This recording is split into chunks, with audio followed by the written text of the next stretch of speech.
Lepo pozdravljeni, spoštovane kolegice, spoštovani kolegi, ljubitelji in ljubiteljice klasičnih del in literature. Zdaj bi morala, zraven nas bi morala sedeti tudi prevajalka in me je prosila, če jo lahko opravičim, nujno je zadržana in rada bi bila in ok, sporočam samo njega pozdrava, prosim. Jo, oče na vere mesto. Lepo. Ja, tako je. Še malo prej sem bila, kako da je, seveda, joj, se vas pozdravljam. Tako da, bila pa je pred enim letom na sociološkem srečanju, kjer smo bili vsi skupaj bolj optimistični glede datuma, pa vendarle, ne? Tudi zdaj nič ne zamujamo. Zdaj, ko začenjamo s predstavitvijo našega prevoda, bi najbrž morali na začetku slišati, kako utemeljena in sistematična je bila naša odločitev, kako domišljena, kako premišljena je bila. Vendar vas moram razočarati, ali pa tudi ne, ker bi prej morali biti očarani, seveda nad našo odločitvijo. Zgodilo se je na nekem sestanku, kjer smo prepoznali potrebo po prevodih temeljnih del. In potem ugotovimo, da je ta kanjon, ta prepad oziroma ta praznina zelo velika in pravzaprav karkoli bi umestili, zato bi imeli dobre argumente. Ampak odločili smo se potem za Millsa in zdaj po naši odločitvi se nam je kar naenkrat vse skupaj zdaj zelo, zelo utemeljeno in pretehtano, tako da smo pametni za nazaj, bom rekel. Ne? Zdaj, najprej moramo nekaj reči o zamudi, če sploh to je. Takrat se je zdelo, da smo bili, če imamo v mislih širši jugoslovanski prostor, seveda, da smo bili kar aktualni, ker prevod je prišel v bivši naši državi razmeroma kmalu. Eden od argumentov današnje odločitve, oziroma takrat, ko smo se odločili, pa je bila seveda, in to spet lahko rečemo za nazaj, da smo pametni aktualnost Millsovega dela, ki moramo ugotoviti, niti po več kot 50 letih avtorjeve smrti Millsovo delo ne ostaja brez teoretične, kaj šele praktične relevantnosti. Razloga seveda pa najdemo v značilnosti Millsovega pristopa. Seveda najprej omenim Millsovo vztrajno ukvarjanje s kompleksnimi družbenimi pojavi, ampak brez nepotrebnega in včasih prav sterilnega drobnjakarstva, tako značilnega za nekatere njegove sodobnike. Mills s svojim pristopom razvija pravi, lahko bi rekli, politični temperament, ki ga namesto v politiki uveljavlja v sociologiji, v stroki. Na ta način se loteva aktualnih, seveda tudi zelo perečih vprašanj, ki praviloma in prav je tako delijo javnost, do katerih pa Mills seveda zavzema jasna stališča in pa tudi hkrati ponuja zelo konkretne rešitve. Vztraja pri pomembnosti spoznanja kulturnih naracij, vsakdanjih izkušenj posameznic in posameznikov, preprosto zato, ker se lahko družbeni okvir povsem razlikuje od njihovih izkušenj in je torej napačno izhodišče za pojasnjevanje in razumevanje njihovih življenj.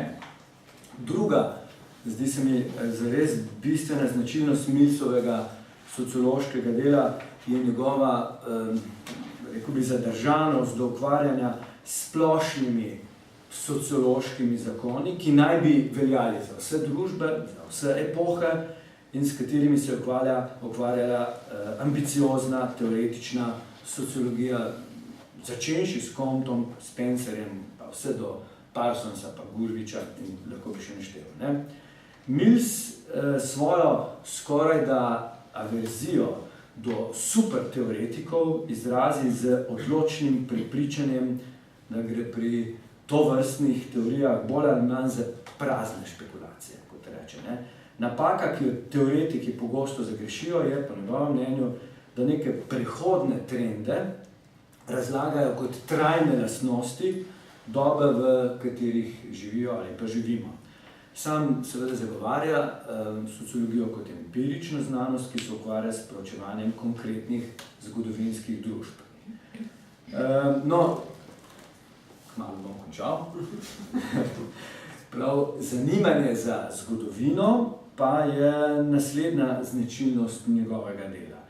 Mills je namreč prepričan, da naloga sociologa seveda ni zgolj opisovanje trenutnega stanja pojavov, temveč njihova razlaga v zgodovinski perspektivi. Zgodovinske reference, kot pravi, dajo sociologiji nujno potrebno razvojno dimenzijo pri analizi družbenih stanj. Prav takšen opisan pristop Millsu omogoča, da vprašanja, s katerimi se ukvarja, osmisli in jim hkrati pripiše pomen za običajne ljudi. Torej, slednje, to, kar smo zdaj rekli, skupaj s prej omenjenim političnim temperamentom, izraz mi je všeč, predstavlja temelj Millsove družbene kritike. Mills ne skriva političnih stališč in dosledno vpleta v delo angažiranega empiričnega sociologa. Njegovo delo, če ste brali tudi original, karakterizira izreden dar opazovanja, borbenost pri zagovarjanju stališč in smislu za razumevanje in opisovanje zelo zapletenih pojavov na način, kot so to, lahko bi rekli, počeli literarni klasiki. Zdaj, ravno zato se mi zdi, da se njegova dela berejo kot najboljši romani, in v tem pogledu nas ne preseneča njegova fascinacija z Balzacom. Balzac ga navdihuje, kot pravi, z močnim, realističnim slogom pri obravnavi zelo zapletenih družbenih vprašanj. In zares končam, glede prevoda, jaz sem povsem prepričan, da toliko kot bo bralcev slovenskega prevoda, pa tudi kritičnih bralcev slovenskega prevoda, zagotovo se bo to zgodilo. Ne bi bil rad advokat nikogar, mislim, da je bilo dobro opravljeno, zares, vendarle pa smo skupaj s prevajalko in kolegom prebili precej časa v debatah, konzultacijah, še koga smo povabili k kritičnemu branju in se poenotili glede tega, da je njegov jezik pa precej nenatančen in ohlapen. Mills, kot boste videli, za iste pojave z lahkoto uporablja različne izraze. Ni niti slučajno podoben Parsonsu, kakšni sistematiki v terminologiji ni, kar pa seveda ni drugega kot odraz njegovega vihravega duha. Jezik njegov ni rigiden, tudi ne želi biti zelo suhoparen, laboratorijski, ampak to ne pomeni nič drugega kot muka za prevajalca, ker potem ta občutek ujet je težko. In pri odločitvi za naš prevod smo iskali tiste, ki jih je Mills že zelo zgodaj, to pa ni težko, pri mladih vznemiril, navdušil, zato je zraven mene Aleksandra, ki pa bo sama najbolje povedala, na kakšen način se je to zgodilo. Hvala. Sama jaz sem zelo vesela brati te knjige, ker tako kot pravi, sama jaz imam nek osebni odnos do Millsa, ki se je začel pri pisanju diplomske naloge. Pri Maci Jogan smo se učili radikalna sociologija Wrighta Millsa in takrat sem bila res navdušena. In zdaj, to je zanimivo, ko se lotiš ena knjiga. Takrat sem jaz brala v originalu, eni prijatelji so mi jo prinesli in sem bila če sem padla noter in se mi je zdelo, to je, zdaj vem, zakaj delam sociologijo. In zdaj, po tolikih letih, kot zrela sociologinja, ki ga je veliko potem brala in razlagala, sem brala spet original in ta prevod in sem spet bila navdušena, moram reči. To ni samo avtor, ki navduši mladega človeka, navduši tiste, ki smo ostali še nekaj mlade in res mi je všeč, res je dober je, kaj sem napisala v tej spremni besedi. Pisala sem o tem, kakšen človek je bil in kakšen sociolog, pisala sem o tem, kaj je za svoj čas pomembnega dal in se mi je zdelo fino in sem celo eno malo raziskavo naredila, kdo ga in na kakšen način danes bere in kako se nam ga odziva. In ta prvi del, torej kakšen je bil človek, bil je divji človek, bil je zelo strasten, bil je nenatančen, ampak veliko beseden, veliko potezen, ni bil zelo prijazen človek. Bil je konflikten, jezen, vse sorte je počel. In to, da je bil tak človek, je verjetno zelo prepleteno s tem, da je pisal na način, kot je pisal, da je naredil, kar je naredil, da je vplival tako, kot je vplival. Jaz sem tukaj mogoče še v eni vlogi iz sociološkega društva smo lani, kot je samo povedal, se lotili Millsa po 50 letih in imeli celo tematsko srečanje na temo Millsa in sociološka imaginacija. Torej, on je v teh poznih 50-ih bil ena avangarda, ni doživel na žalost ne 68. ne tega revolucionarnega naboja, ampak on je bil to, on je prižigal ta ogenj, na njemu so se ljudje dobili inspiracijo. To je ena plat Millsa in tega revolucionarnega, borbenega, divjega. Druga plat, katera mogoče ni tako zelo razvidna ali ni tako popularizirana, je ta zelo resna plat Millsa, ki je sistematičen, ki pasionirano zbira stvari, zapisuje, kategorizira. Torej, niti slučajno površen človek, niti znanstveni. Torej, en zelo sistematičen, strašen delavec, človek, ki dela ure in ure, ne spi, pasionirano dela. In človek, ki je sam, ki se počuti zelo samega. In to samoto v smislu ne podpore kolegov, ne podpore družine, on tudi osebno živi zelo divje, in seveda v ženah, otrocih vidi podporo, ampak to je nekje ob strani.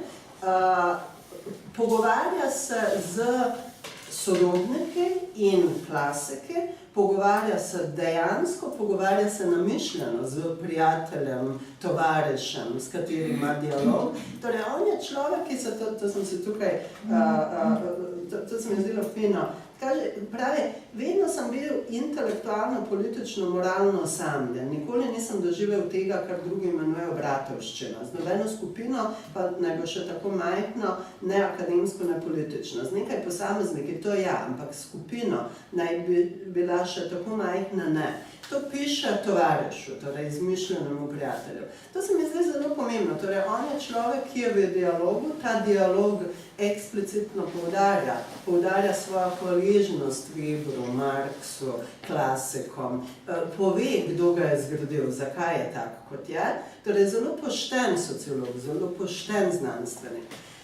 In išče sociološko in drugačno družbo, svojo sociološko imaginacijo, delo v nastajanju pošilja prijateljem, daje se v kritiko, resno bere to kritiko in v dialogu tudi konča delo.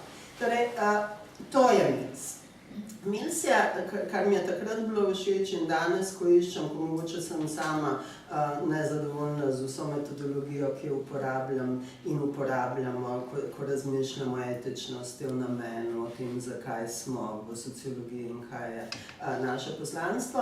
On se s tem ukvarja, on daje odgovore na to in ti odgovori so taki zelo spet pošteni, torej ne skriva se tako, kot je samo omenil, ne skriva se z praznimi frazami. Ko razmišlja o etičnosti, razmišlja dejansko, ne tako kot mnogi danes o etičnosti birokratiziranega tipa.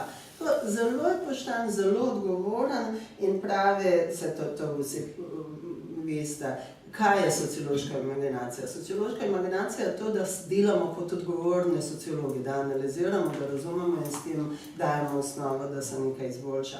Torej, je šovidno, jaz mislim, v navdih, torej najpomembnejša prave politična in intelektualna naloga se mora lotiti družboslovja na splošno in sociologija posebej, da pojasni sestavino sodobnega nelagodja in ravnodušja. Kaj češ bolj aktualno kot sodobno nelagodje in ravnodušje? Torej, to je videl kot velik problem. Da ljudem ni fajn, nelagodno je, nimajo pa odgovora in ga niti ne iščejo. To mi je tudi ena zanimiva, tega se mogoče tudi spomnite. Torej, niso ljudje niti revolucionarni, niti reakcionarni, ampak neakcionarni. Torej, ne delujejo in proti temu je, zelo je proti temu. Torej, ta skupni imenovalec tega neprijetnega občutja, ki ga množica ima, ne ve dobro in ne ve natančno, kaj bi z njo to ga motivira.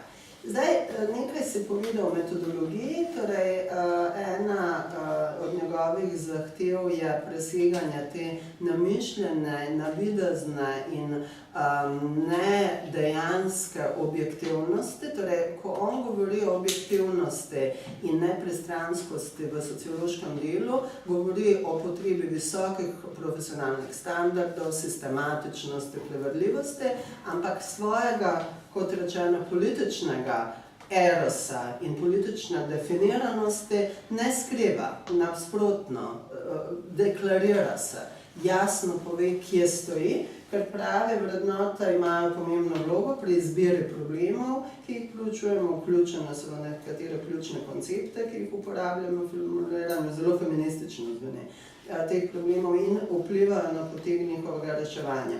Vsakdo, ki svoje življenje preživi v proučevanju družbe in objavljanju rezultatov svojega proučevanja, deluje moralno in navadno tudi politično, če to hoče ali ne in če se tega zaveda ali ne. Noben ni zunaj družbe, vprašanje je samo, kje kdo stoji v njej. To je fajn tudi danes ljudem še enkrat prebrati. Torej, ne da ne bi mislil, da je pomembna profesionalna etičnost, sistematičnost, standard, ampak ne misli, da če si politično deklariran in če poveš, kje stojiš v družbi, da si s tem manj objektiven znanstvenik.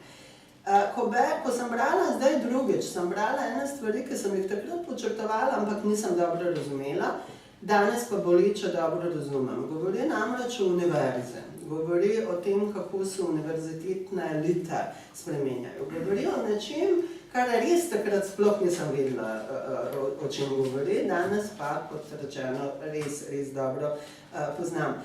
Torej, govori o tem, kako se in raziskovalna sfera takrat, pazite, mi vedno in v Evropi, posebej pa v Sloveniji, majčkam za zamudo določene tudi slabe stvari prevzamemo. Amerika že takrat živi raziskovalno sfero, ki se začenja bolj kot z raziskovanjem ukvarjati, ali velik del časa raziskovalcev gre za nabiranje sredstev, za nabiranje denarja, za birokratizacijo postopkov nabiranja in opravičevanja tega denarja. Torej, to, kar mi zdaj živimo, je že takrat on videl, skritiziral in povedal, kakšne strašne posledice epistemološke to ima za procese raziskovanja. Torej, to je zanimivo. Govori o tem, kako to bolj spodbudi proliferacijo enih drugačnih vrst raziskovalcev ali raziskovalcev in akademikov pod narekovaji. Torej, ljudi, ki se ne ukvarjajo več z poslanstvom, torej ne ukvarjajo več z postavljanjem velikih in pomembnih vprašanj, ampak se ukvarjajo z raziskovanjem tega, kar se plačuje, za to, za kar dobiš denar in ga lahko upravičiš. Torej, on celo v enem trenutku, čeprav je zelo jezen na velika teoretika, ampak pravi, to so tisti, ki so ustanovitelji teh velikih šol. Oni so imeli stališča, oni so imeli znanje, oni so stali za način. Prihaja pa nova generacija ljudi, katere oni zaposlujejo, kateri nimajo več teh stališč, kateri so zelo birokratski, zelo pragmatičnega upravljanja svojega dela in to so tisti, ki organizirajo raziskovalno delo, ki menadžirajo raziskovalno delo. To nam je, pravim, danes zdano. O apatiji govori, ne akcionarnih ljudi, kot sem rekla. Torej, on kot človek, on v svojem času, on kot nekako spodbujevalec sprememb, oster kritik tega, kar živi. In zdaj, ko pridete danes in pogledate, kdo ga in na kakšen način bere in kdo sploh bere Millsa, ena anekdota, jaz sem, seveda, ko smo se zmenili, da napišem to spremno besedo, sem spet še enkrat šla pogledati vse, kar imamo v knjižnici od Millsa in sem v eni od knjig v Belem ovratniku našla en listek, tak, temu podoben, z enim rokopisom, ki mi je bil zelo znan, ker je bil moj. Kar pomeni, da po 30 letih ta listek mirno stoji, kar govori verjetno o tem, da knjiga ni bila 100-krat odzvonjena. Torej, Millsa ljudje ne berejo veliko, to sem hotela povedati. Millsa se v glavnem zdaj ameriški, v glavnem ameriški, angliški in zelo malo drugih delov sociološke skupnosti se ob smrti, ob rojstvu, ob izidu se ga spomnijo in pol na različne načine kapitalizirajo to, da je Mills kljub temu, da ni veliko bran več, je vseeno znamka, je vseeno zvezda, je vseeno nekako uporabljen in prepoznaven v sociološki in širši tudi skupnosti. On je bil pisec bestsellerjev. To, kar je on uspel, ni uspelo mnogim sociologom, ne, celo ne ameriškim. Torej, zdaj, ko ga berete, ugotovite, da ga berejo in tudi kritizirajo ljudje iz različnih stališč, na različne in presenetljive načine. Ena kritika, kateri pišem v spremni besedi, je kritika zelo znanega, vsem zelo priznanega ameriškega sociologa Buraboja. Jaz bi, recimo, on sam sebe deklarira kot ljubitelja Millsa, on sam sebe deklarira kot dobrega poznavalca Millsa in v tej benevolentni njegovi besedi, enem pismu, ki ga piše Millsu, ob njegove smrti ali stoletnice, eni obletnice, napiše eno dokaj kritično in ne tako zelo prijazno kritiko Millsa. Pove mu, da za razliko od današnje javne sociologije, katero sam živi in dela, je on, po Buraboju Mills, živel eno osamljeno in ne dejansko javno sociološko življenje. Torej, Buraboj jaz vam bom prebrala en delček tega njegovega, če bom našla, pravi, da je Millsovo delo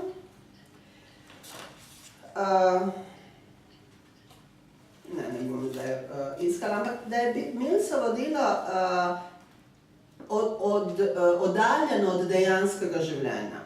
In da ta jasna strukturiranost današnje javne sociologije, ki vsebuje 4 vrste sociologije, kjer je delo med sociologi razdeljeno in se dejansko ukvarjajo z različnimi žepi, pravijo on, družbenega življenja, to je dejansko prava javna sociologija. To, da živi tako kritiko človek, ki je dobival grožnje smrtjo, ker se je ukvarjal z res pomembnimi vprašanji družbenega življenja.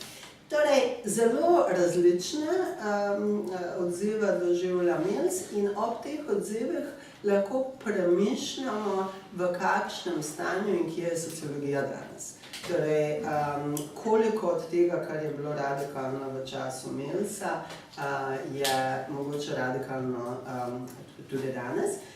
Končala bom z enim njegovim citatom, ki se nanaša na nekaj, kar spet Buraboj ne poznavajoč očitno tako dobro Millsa kot misli, očita, to je, da se ni ukvarjal s spolom, da ne pozna Simone de Beauvoir in da ne ve, kaj je, da se ne ukvarja s spolnim vprašanjem.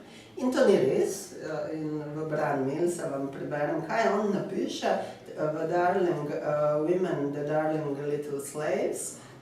Torej, to so 50. To je pred izbruhom feminističnega gibanja in zdavnaj pred razmislekom o preseganju spolne binarnosti. Piše, gospa de Beauvoir rešuje moško-ženski problem, najprej še povedano z ukinitvijo ženske, kot jo poznamo, s čimer se lahko strinjamo, vendar pa moramo dodati, potrebna je tudi ukinitev moškega, kot ga poznamo. Potem bosta obstajala moški in ženska in vsak bo enako prost, da bi postal neodvisno človeško bitje. Nihče ne more vedeti, kakšni novi tipi človeških bitev se bodo razvili v tej zgodovinsko specifični situaciji. Vendar, kar z de Beauvoirjevo delimo strast do svobode, bomo s veseljem opustili feminilnost in maskulinost, da bi jo dosegli in mogoče bodo najboljše sledili Coleridgeu ter postali androgini liki v androgenem svetu.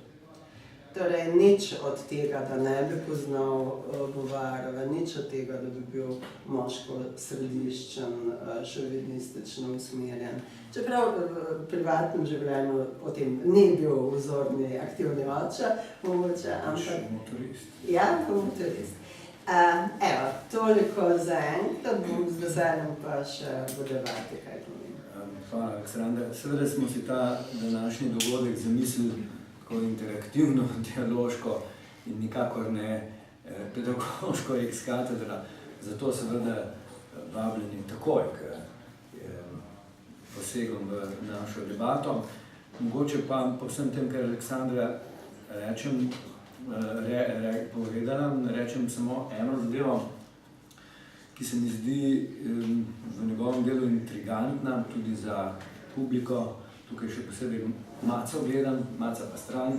Maca pa Piše to Piše vprašanje, samo štedičenje. Takole, eno zadevo bi rad rekel, ne? No, pa mogoče pa ravno z Maco, ker sem tako pridno si tudi zapisoval, ker sem bil študent, ne, pa Maca drugi. Da me to spis pa še Maca, to smo pravila. Tole si pa reči. Gledajte, tisti zabavni del te knjige, ne? Knjiga tudi mora biti zabavna, ne? Meni se je zdela ta del tako neprizanesljiva kritika Parsonsa. Je, to je pa strašno. Ja. Res ni bil prijavljen. Neprizanesljiva kritika in tudi velikih teorij in teoretikov. Ampak to bi postavil v eno perspektivo. Ne? Mi smo potem, recimo, bili soočeni z eno krizo sociološkega diskurza ali pa smo na njo pristali na neki točki, ko se nam je zdelo, da uzurpirajo sociologijo druge discipline. Psihologija, tudi ekonomija še posebej, tudi politologija in druge vede. In sociologija se je pa nekako reducirala, krčila recimo na sociologijo vsakdanjega življenja in na nek način postajala nepomembna v očeh nekaterih. Ne? Tisto, kar mene zdaj zanima, ne? Vaša observacija, ne?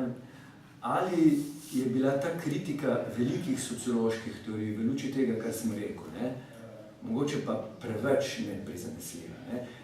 Ne bi rad izpadel kot apologet Parsonsa, pa vendarle, ali je ta kritičnost do velikih teorij, ne, ki so konstitutivne lahko za neko disciplino, ali pa z neko legitimiteto posegajo v razpravo, družbeno debato, problem.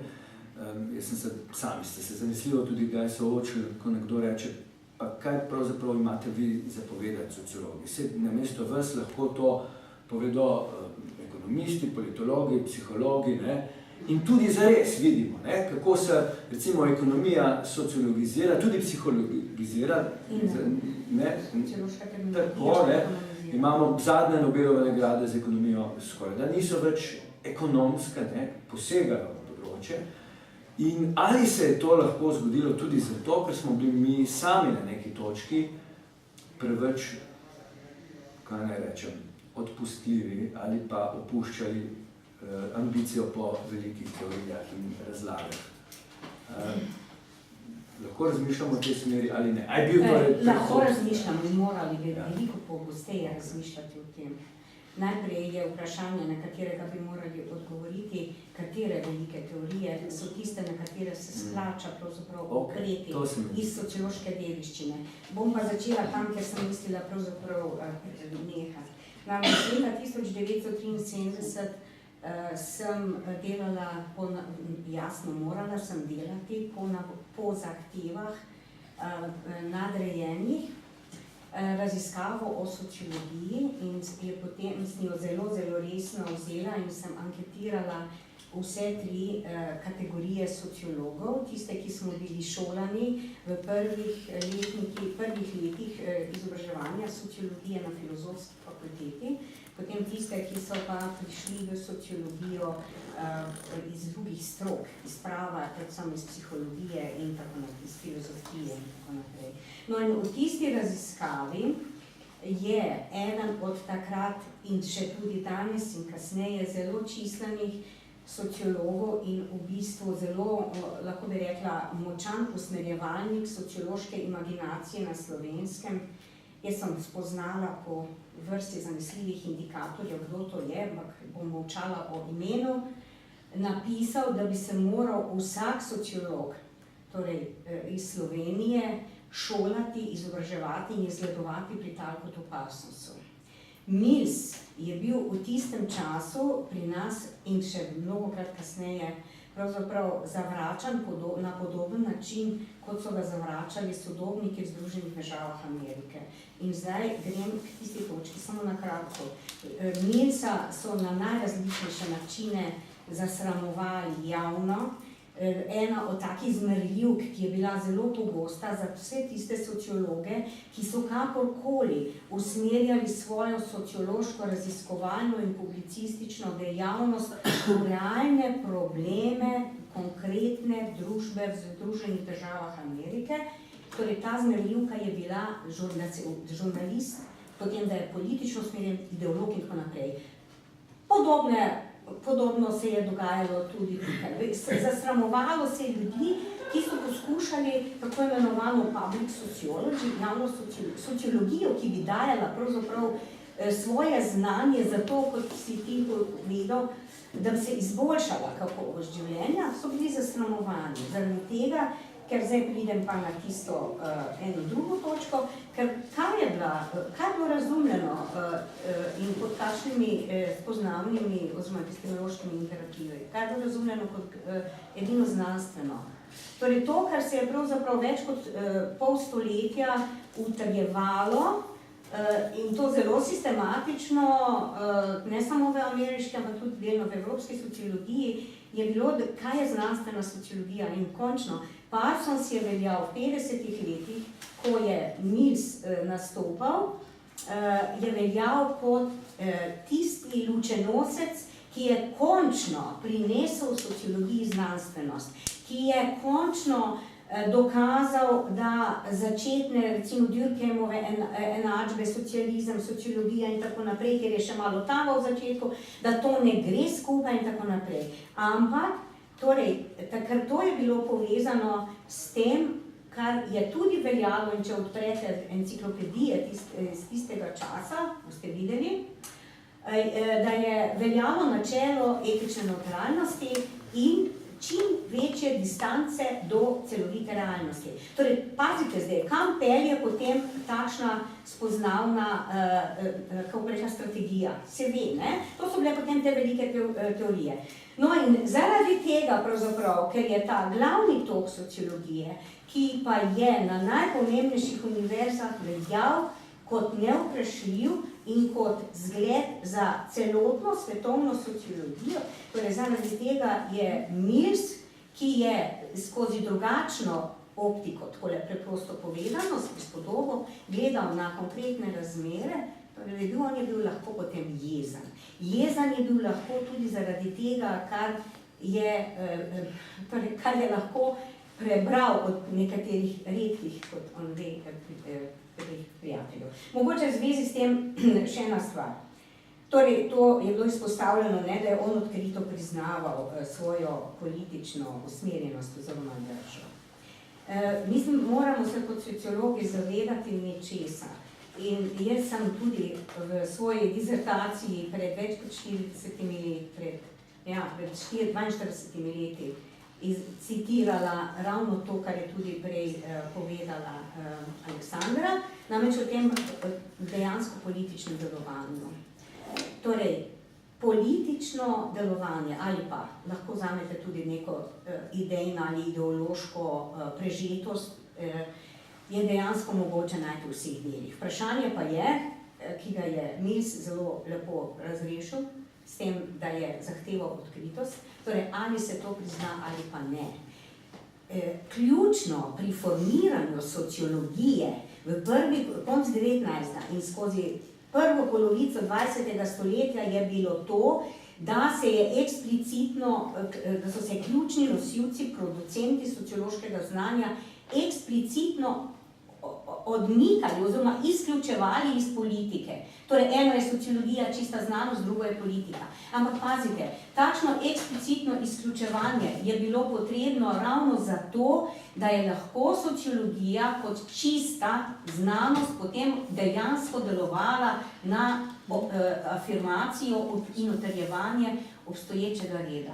V tem redu, če zlasti novejša dela zdaj na veliko razkrivajo strahotne oblike prisilnosti, strahotne oblike tlačenja recimo nižjih plasti, onemogočanja delovanja, svobodnega združevanja in tako naprej. Delavski sindikati so bili z zakonom prepovedani in cela vrsta stvari, in še zdaj je cela vrsta dejavnosti, kjer ni mogoče niti takšno združevanje in to vse pod firmo svobode. Skratka, v teh okoliščinah je bila politična učinkovitost možna samo z navideznim odmikom od politike in dejansko z vključitvijo določene, ne pa kakršnekoli politike, ki pa se kaže že politična usmeritev, se pa pri teh teorijah kaže od predpostavk preko spoznavnih načel pa do interpretacije in tako naprej. No, potem pa mogoče še ena stvar, torej tale Buravojeva kritika. Ta kritika je pravzaprav tipična za takšno ocenjevanje, ki pravzaprav izključi ocenjevani predmet iz konkretnih okoliščin. Buravoj ni pravzaprav priznal tega, da je po 50. letu, v 70. in v 80. letu prišlo do izbruha feministične kritike tudi velikih teorij, in tako naprej, tudi v sociologiji, pri zgodovini in nekaterih drugih vedah, torej v Sloveniji je pravzaprav na področju sociologije, to se najprej videlo v zgodovina z desetletjem kasneje in tako naprej, ampak gre to naprej.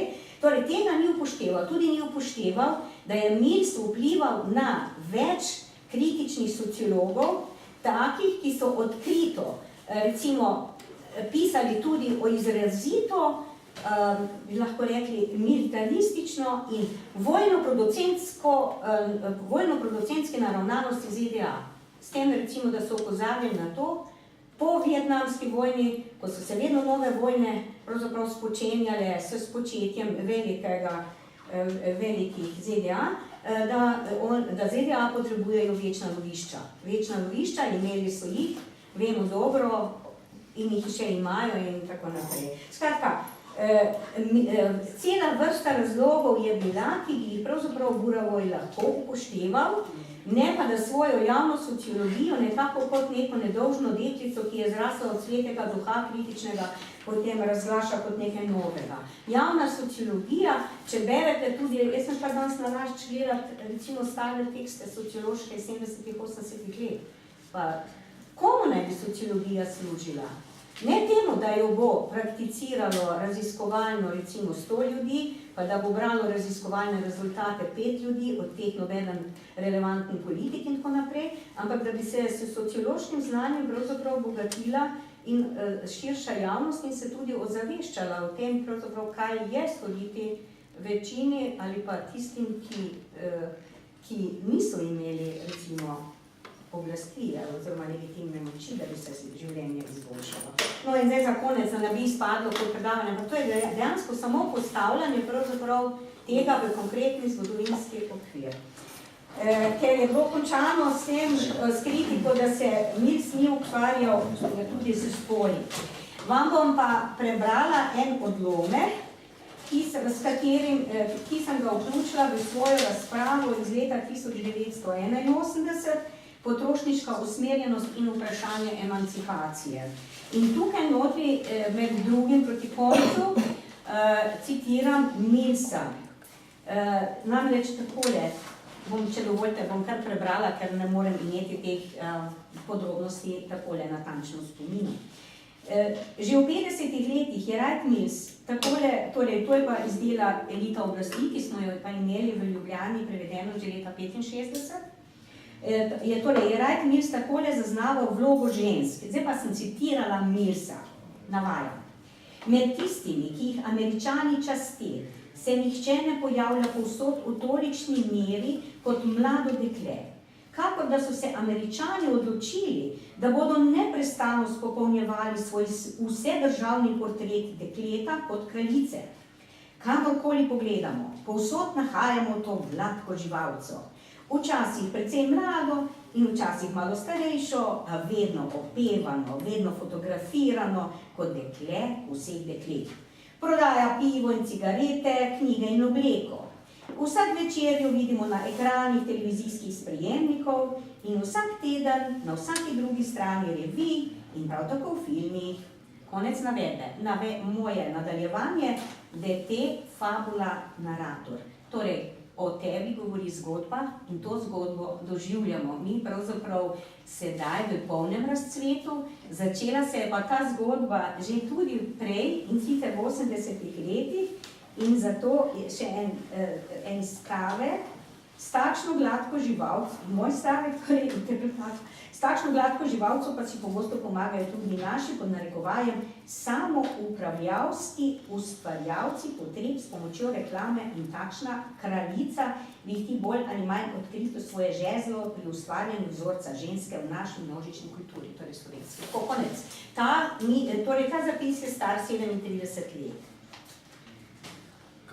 In potrjuje to, prvič, da je to, kar je Aleksandra rekla, kako je svež in aktualen, to je res, in tudi to, da je na družbo gledal celovito in da ni parcialno gledal samo enega spola brez kombinacije z drugim, pa še to, da je tudi videl konkretno vlogo, ki jo je, recimo, en spol imel v utrjevanju, pravzaprav takrat zelo v svet širi globalizirajočega se kapitalizma, ki je vedno bolj postajal neoliberalizem. Tako, oziroma neoliberalistični model. Jaz se opravičujem, če sem bila predolga. Hvala, Maca, nikoli predolga. Malo kakšen odziv na odziv? Jaz imam odziv na tvoje vprašanje, ampak bom propustila prvo drugo. Prosim, ja. Imamo nek časovni okvir, sem tudi tukaj, da ne? Na tem, ko čakamo, na kratko, ta Alija Mills je eden od tistih, ki nas je opeharil naše terminologije, naše epistemologije. Absolutno ne. Ta isti Mills, ni kritika Parsonsovega dela, katerega on, če se spomnite, reče, da na teh 550 strani bi lahko napisal na 150 strani, tudi to ne bi bilo ne vem kaj.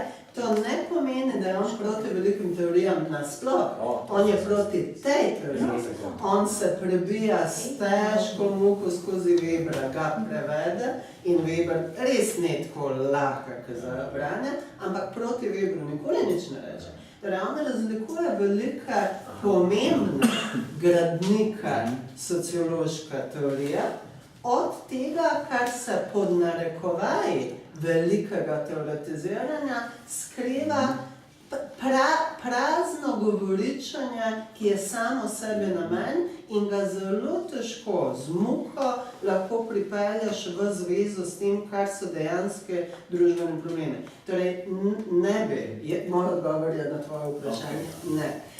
In sam, ko je Maca govorila o tem, mogoče je vredno povedati, Mills je človek, sociolog, katerega kritizirajo v njegovem času o današnjem, da ne govorimo, ker ni veliko odziva na Milsa, ampak takrat vsi iz različnih strani. Torej, establishment ga kritizira kot levičarja, divjega, revolucionarnega levičarja. Levica ga absolutno kritizira, ker ni zadosti dogmatski po ne vidi delavski razred kot glavna gonilna sila. Torej, ta kritika iz vseh strani tudi nekaj pove, da res ni bil, do nobene dogme ni bil spoštljiv. Kar se mi zdi za enega kritičnega sociologa ena fajn stvar. Hvala. Še odziv na odziv. Če je mogoče še ena kratka istočnica, pa mogoče pa skupaj. Ta njegov empirični del pa je ravno tako zelo zanimiv in spet moramo reči aktualen, ne? In če grem zopet malo na drugo disciplino, ekonomijo, ne? Kako brez zoba se je izkazala, recimo, da je kriza za nami, ne? Pa ena pred nami, če ne bomo pa naredili, ne? Svojo metodologijo in ekonometrijo. Ne? Ta ekonometrija se je izkazala kot popolnoma nereflektirana. Ne? Potem, ko je hotela biti neutralna do objekta preučevanja, ne? Se je pokazala kot povsem nereflektirana, ampak ne? Seveda moramo biti pa tudi samokritični, tudi sociologi, glede svojega empiričnega dela, no vsaj še nekaj, ali pa do 10 let nazaj, je veljalo, da je edina resna raziskovalna metodologija pozitivistična empirija, tudi pri nas, ne, ki pa, moramo biti kritični, je izpadla včasih tudi kot povsem apologetska. Če so bili ekonomisti nereflektirani, smo bili pa mi lahko celo tudi apologetski, tudi takrat, ko smo se zdeli, da smo lahko kritični s svojimi raziskavami. Zakaj tako mislim? Ne? Ta izhodišče pozitivistične empirije za neobstoječe razglasi tisto, kar ne zna zgrabiti, pa izmeniti. Ta pozitivistična empirija je za marsikaj potem slepa. Ne? Mills je vizionarski v tem, ko prepozna nekaj, kar danes imenujemo integracija metod, pa triangulacija. Sam se ne bi najbrž dal ujeti v nobeno paradigmo, pozitivistično, interakcionistično, mogoče kritična teorija, ne, blizu kakorkoli. Ne. Vsekakor ne, je svež v svoji zahtevi, kako je treba neprestano tudi misliti metodo. Vedno znova misliti metodo in ne biti prepričan, da imamo orodja. Tukaj se lahko res učimo. On opiše svoje, zelo je odkrit pri opisovanju tega, kako stvari počne jih odgovorno in res daje ogledalo današnjem premisleku o ustreznosti našega metodološkega, epistemološkega inštrumentarija. Res ti daje misliti. Če hočemo ugotoviti, kaj je v tistem času pomenil, bi si morali odgovoriti na vprašanje, komu vse bi šel danes na živce. In mnogim. Komu vse bi šel na živce in se mi zdi, da bi spoznali na ta način njegovo. Zamislite si, da ga postavite v univerzitetni diskurs, da ga postavite ali pa na Ljubljansko univerzo. Ali pa na NAK. Nekaj je še drugačnega od njegovih sodobnikov. On dve stvari, katere se mi zdijo metodološko in epistemološko pomembne, dve stvari dela, katere v glavnem ljudje tega časa in posebej Američane ne počnejo.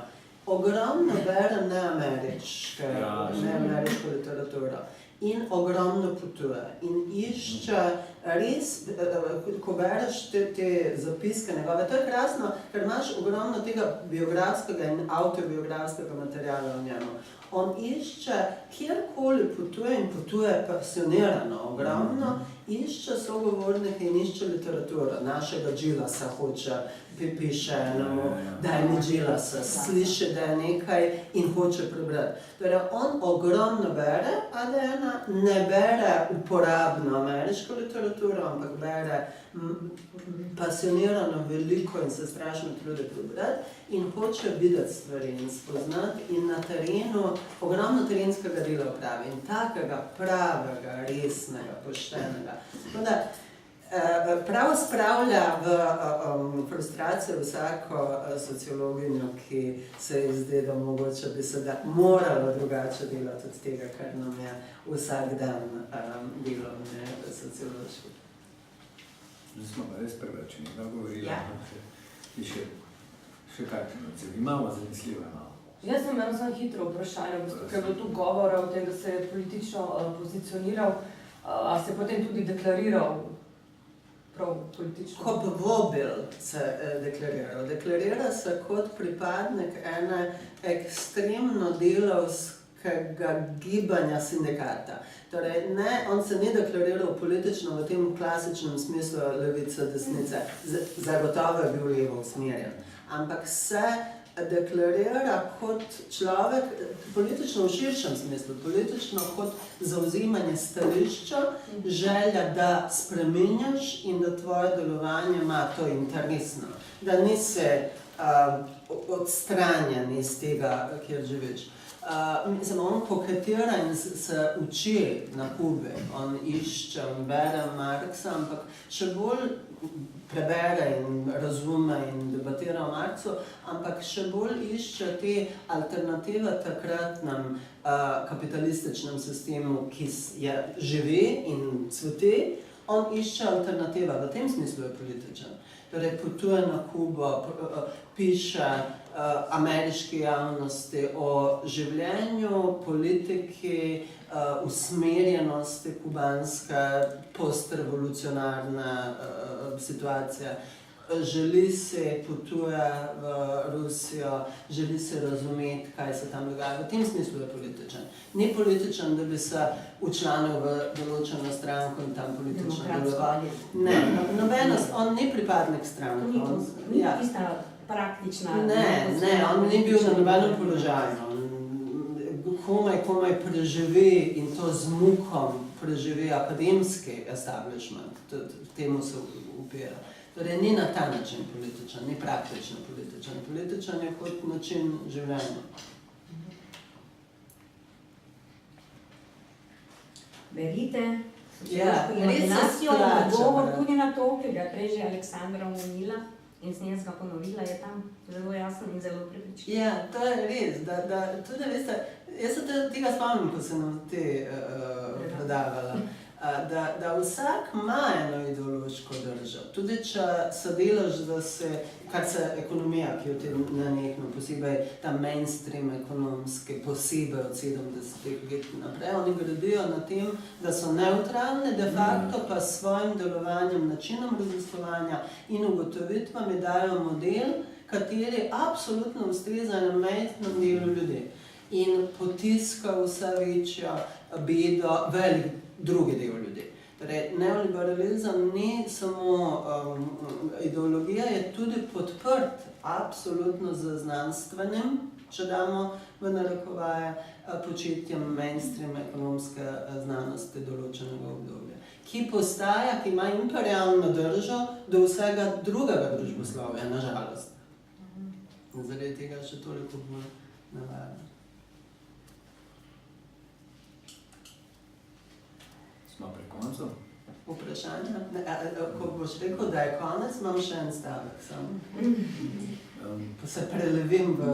Ni taka huda časovna stiska, čeprav se da sledi še en pogovor. Če ni več vprašanja, jaz bi samo zaključila z enim vabilom. Mnogi med vami ste absolutno del tega. Mi smo lani, s tem smo začeli, sociološko imaginacijo, že predpremierno predstavljali. In smo rekli, Matineja je bila že takrat. In smo rekli, Milc je bil pobudnik, Milc je inspiriral družbena gibanja. Zdaj gremo korak naprej in letošnje sociološko srečanje, ki bo v Piranu od jutri do sobote, je temu namenjeno. Še eno knjigo, ljubimo literaturo in knjiga, letos premierno prvič smo svoje prispevke za sociološko srečanje naredili v knjigo. Tudi, torej to je tema in to bo od jutri, četrtek popoldan do sobote bomo praznovali sociologijo in razmišljali o družbenih gibanjih, torej o revolucionarnem 68. in kaj nam to še kako pomeni danes. Torej, vabljene sociološko društvo bo veselo vaše družbe. Hvala, Aleksandra, hvala, spoštovani gosti. Se vidimo. Se vidimo. Hvala pa vam, da ste pripravili to. Nihče se vam ne zahvali, jaz pa mislim, da... Maca, hvala, da se nam zahvališ. Ne, pa tudi zato, da smo prevod dobili in še za tole za sociološko srečanje. Predvsem pa prevod, ne? Ja, Res, to je pa zelo vredno. Samo še morda to, tudi jaz sem bila zelo osamljena, to Lonely Wolf je bil označen mis, sem bila zelo osamljena in sem pred več kot 30 leti naredila seznam krasnih klasikov, ki bi jih prevedli v slovenščino, med njimi jaz sem bila sociološka imaginacija, ampak ni bilo nikoli denarja za to, da bi to dobila, ker nisem imela nobenega neformalnega lobija, ki bi to pravzaprav spravil naprej. Tako da sem zato zelo, zelo vesela, da lahko postopno boste to dediščino predstavili v slovenščini. Obljubljen. Hvala. Veselo.